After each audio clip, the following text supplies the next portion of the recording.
ಶಿವನಿಗೆ ಬಿಲ್ವಪತ್ರೆ, ವಿನಾಯಕನಿಗೆ ಗರಿಕೆ ಅರ್ಪಿಸುವುದು ಶ್ರೇಷ್ಠ ಅನ್ನುವುದು ಅನಾದಿ ಕಾಲದಿಂದಲೂ ಇರುವ ನಂಬಿಕೆ. ಇದರ ಹಿಂದಿರುವ ಕತೆ ಏನು ಗೊತ್ತಾ? ಪುರಾಣದ ಪ್ರಕಾರ ಸಮುದ್ರ ಮಥನದ ವೇಳೆ ಬಂದ ಹಾಲಹಲವನ್ನ ಶಿವ ಸೇವಿಸಿದಾಗ ಶಿವನ ದೇಹದ ಉಷ್ಣತೆ ಹೆಚ್ಚಾಗಿ ಗಂಟಲು ನೀಲಿಯಾಗುತ್ತೆ.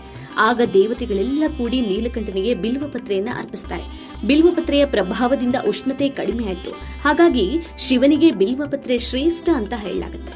ಇನ್ನೊಂದು ನಂಬಿಕೆಯ ಪ್ರಕಾರ ಪಾರ್ವತಿ ದೇವಿಯ ಬೆವರಿನಿಂದ ಹುಟ್ಟಿಕೊಂಡ ಈ ಬಿಲ್ವಪತ್ರೆ ಎಲೆಯ ಪ್ರತಿಯೊಂದು ಭಾಗದಲ್ಲೂ ದೇವಿ ಪಾರ್ವತಿ ಇದ್ದಾಳೆ ಅನ್ನೋದು ಬಲವಾದ ನಂಬಿಕೆ. ಹಾಗಾಗಿ ಶಿವನಿಗೆ ಈ ಎಲೆಗಳಂದ್ರೆ ಬಹಳ ಪ್ರೀತಿ ಅಂತ ಹೇಳಲಾಗುತ್ತೆ. ಪುರಾಣದ ಪ್ರಕಾರ ಅನಲಾಸುರ ಎಂಬ ರಾಕ್ಷಸನಿಂದ ಎಲ್ಲೆಡೆ ನೆಲೆಸಿದ್ದ ಅಶಾಂತಿಯನ್ನ ನಿವಾರಿಸಲು ವಿನಾಯಕ ಅನಲಾಸುರನನ್ನ ನುಂಗಿ ಅವನ ಅಂತ್ಯ ಮಾಡ್ತಾನೆ. ರಾಕ್ಷಸನನ್ನ ನುಂಗಿದ ಗಣೇಶನಿಗೆ ಹೇಳತೀರದಷ್ಟು ದಾಹ ಉಂಟಾಗುತ್ತೆ. ವಿನಾಯಕನ ದಾಹ ನೀಗಿಸಲು ದೇವಾನುದೇವತೆಗಳು ಏನೇ ಮಾಡಿದ್ರೂ ದಾಹ ಮಾತ್ರ ನಿವಾರಣೆಯಾಗಲ್ಲ. ಕೊನೆಗೆ 88 ಸಹಸ್ರ ಮುನಿಗಳು 21 ಗರಿಕೆಯನ್ನ ವಿನಾಯಕನಿಗೆ ಅರ್ಪಣೆ ಮಾಡ್ತಾರೆ. ಆಗ ವಿನಾಯಕನಿಗೆ ದಾಹ ಕಡಿಮೆಯಾಗುತ್ತೆ. ಇದೇ ಕಾರಣಕ್ಕೆ ಗಣೇಶನನ್ನ ಗರಿಕೆ ಪ್ರಿಯ ಅಂತ ಕರೆಯಲಾಗುತ್ತೆ.